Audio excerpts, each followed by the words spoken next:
The diamond is heating up, and the action is relentless. We are diving into a brutal stretch for the Milwaukee Brewers, who just faced the ultimate test by squaring off against back-to-back Cy Young Award winners. It is a historic rarity that has left the defending NL Central champs struggling to find their footing. Never run out of battery again with the INIU portable charger, the slimmest 10,000 mAh power bank that keeps your devices charged on the go. Stay powered up wherever you go. Click the link in the video description to shop now on Amazon. First, the Brewers went toe-to-toe with Detroit Tigers ace Tarik Skubal in a high-stakes battle. Then, they were completely shut down by Pittsburgh Pirates sensation Paul Skenes, who dominated with his signature splinker pitch. It was a perfect game bid that proved just how dangerous these elite arms are right now. Meanwhile, the conversation is shifting toward the St. Louis Cardinals and their unexpected hot streak. With the trade deadline approaching, Chaim Bloom faces a massive dilemma on whether to push for a playoff run or stick to a rebuild. The math behind their 95-win pace versus long-term projections is creating a massive headache for the front office. Finally, the Milwaukee Brewers are desperate to snap a 3-game skid as they prepare to face the Pittsburgh Pirates once again tonight. With Mitch Keller taking the mound for Pittsburgh against Jacob Misiorowski, this matchup is critical for divisional positioning. Smash that like button, subscribe to the channel, and hit the bell for all your daily sports updates. Imagine stepping up to the plate, knowing the guy on the mound isn't just good, he's the literal best in the business. Now, imagine doing that 2 nights in a row against the reigning Cy Young winners from both the American and National Leagues. That was the nightmare scenario the Milwaukee Brewers just lived through, and frankly, it's the kind of gauntlet that breaks even the toughest lineups. It all kicked off in Detroit on Thursday, where the Brewers actually managed to rattle Cy Young winner Tarik Skubal. They fought back from a deficit, putting up a real scrap, but baseball is a cruel game. They ultimately walked away with a heartbreaking 5-4 loss after a Spencer Torkelson home run. You could call it a moral victory, but Brewers manager Pat Murphy isn't interested in participation trophies. He was proud of the grit, but the mission wasn't accomplished. Then came Friday night, and it got even tougher. Enter Paul Skenes, the Pirates sensation and the man currently holding the hardware for the NL. If Thursday was a tough fight, Friday was a masterclass in dominance. Skenes was virtually untouchable, flirting with perfection for 6 2/3 innings. He didn't give up a base runner until Jake Bauers finally poked a single into right field with 2 outs in the 7th. Murphy was so desperate for an answer to that lethal, splinker, pitch that he jokingly said he considered telling his guys to just jump in front of the ball and take the hit. That's not just hyperbole, it's a testament to how suffocating Skenes looked. The scary part? History shows us this kind of buzzsaw is rare. Only one other team in MLB history has faced reigning Cy Young winners in back-to-back games, the Red Sox last year, and they lost both, just like Milwaukee. It's a harsh reminder of how quickly the momentum in baseball can shift when you run into elite talent.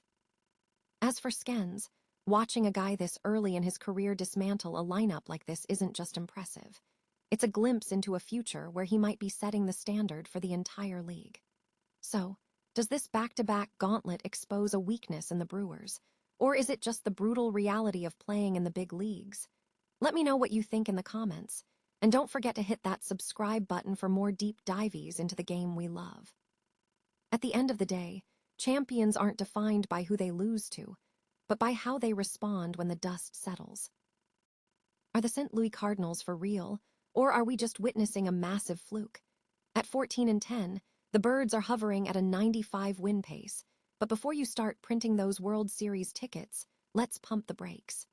Analytical models like Fangraphs actually think the Cardinals are trending downward, suggesting they'll win less than 46% of their games moving forward. So, what's actually happening here? This brings us to the ultimate question for Chaim Bloom. Is he planning a relaxing summer vacation, or is he about to be glued to his phone as a high-stakes trade deadline approaches? To figure this out, I crunched the numbers on what it actually takes to be a contender by August 3rd. Historically, sitting 7 to 9 games above .500 is the magic threshold that gives a team over a 50% chance of making the playoffs. Using a 100,000 game simulation based on the team's projected winning percentage, the data is fascinating. If we trust the skeptics who say this start was just luck, the Cards only have about a 15% chance of being true contenders by the deadline. But if you're a believer, if you think this team is actually a legitimate .500 talent ball club, that probability spikes to 42%. That's a massive swing that turns a quiet deadline into a front office nightmare. Early season wins aren't just numbers on a scoreboard. They are leverage. They force the hand of the front office. If this team keeps banking wins, Chaim Bloom isn't going to be able to just coast into a rebuild. He's going to have to decide if he's a buyer, a seller, or caught in the middle of a messy, uncomfortable tug-of-war. I want to know where you stand.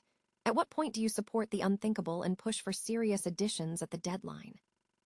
Or should Bloom dump the expiring contracts no matter what the standings look like? Drop a comment below and let's argue about it. Because if the Cardinals keep winning, we're all going to be losing sleep this summer anyway. Don't forget to subscribe for more deep dives into the Redbirds. And remember, in baseball, the best time to figure out who you are is before the trade deadline makes the choice for you. Imagine staring down the two scariest pitchers in baseball on back-to-back nights. That is exactly the nightmare scenario the Milwaukee Brewers just lived through. And frankly, it is a testament to how brutal the MLB schedule can be. The Brewers became only the second team in league history to face the reigning AL and NL Cy Young Award winners in consecutive games, following in the unfortunate footsteps of the 2024 Red Sox. And just like Boston, Milwaukee walked away empty-handed. It started on Thursday against Detroit's Tarik Skubal. The Brewers actually showed some serious heart there, rallying from behind to knock the AL ace off his perch and put themselves in a position to win. Even though a Spencer Torkelson walk-off blast ultimately stole the game, you had to respect the way Milwaukee battled. Manager Pat Murphy put it best. He's not a fan of moral victories, but grinding out runs against a guy like Skubal is a statement in itself. But then came Friday, and the mood shifted from hard-fought battle to total shutdown. Enter Paul Skenes, the Pirates' fireballer who seems to be playing a completely different sport than everyone else. Milwaukee had absolutely no answer for his signature splinker. For 6 2/3 innings, Skenes didn't just pitch, he toyed with them. He was perfect until a 2-out single in the 7th, keeping the Brewers completely under his thumb. It was so dominant that Murphy joked he considered telling his players to just jump in front of the ball to get on base. When your manager starts suggesting a strategy involving bruises just to survive an inning, you know you are dealing with elite-tier stuff. Murphy went as far as to say that was the best pitching performance he has ever seen from anyone, which is quite the endorsement for a guy in his first professional season. Skenes is clearly redefining expectations, and watching him continue to evolve is honestly terrifying for the rest of the league. So, was this just a rough patch for the Brewers, or a sign that we are witnessing a new era of pitching dominance? Let me know what you think in the comments below. And if you're a hitter, are you swinging at that splinker, or just heading back to the dugout early? Don't forget to like and subscribe for more deep dives into the best stories in baseball. Can the Milwaukee Brewers shake off their slump, or will the Pirates continue to cruise? Welcome back, baseball fans. Tonight, all eyes are on Milwaukee as the Brewers look to snap a painful 3-game losing streak against a Pittsburgh Pirates squad that has been playing some gritty baseball. Currently sitting at 15-11, the Pirates are proving they are no pushovers, especially on the road. Meanwhile, the Brewers find themselves at 13-12 and desperately need a win to climb out of the basement of the NL Central. Statistically, this is a fascinating clash. Milwaukee relies heavily on their offense, boasting an impressive 11-2 record whenever they put up at least 5 runs. The Pirates, on the other hand, love to pepper the field with hits, holding an 11-4 mark when they tally 8 or more.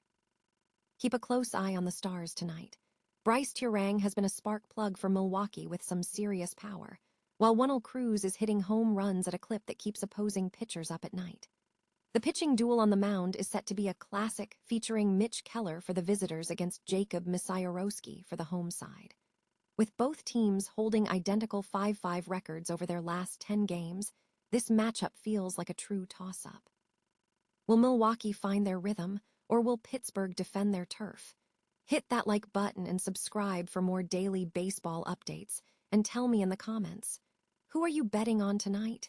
At the end of the day, momentum in baseball is just as elusive as it is powerful. Tonight, someone's momentum is about to change forever.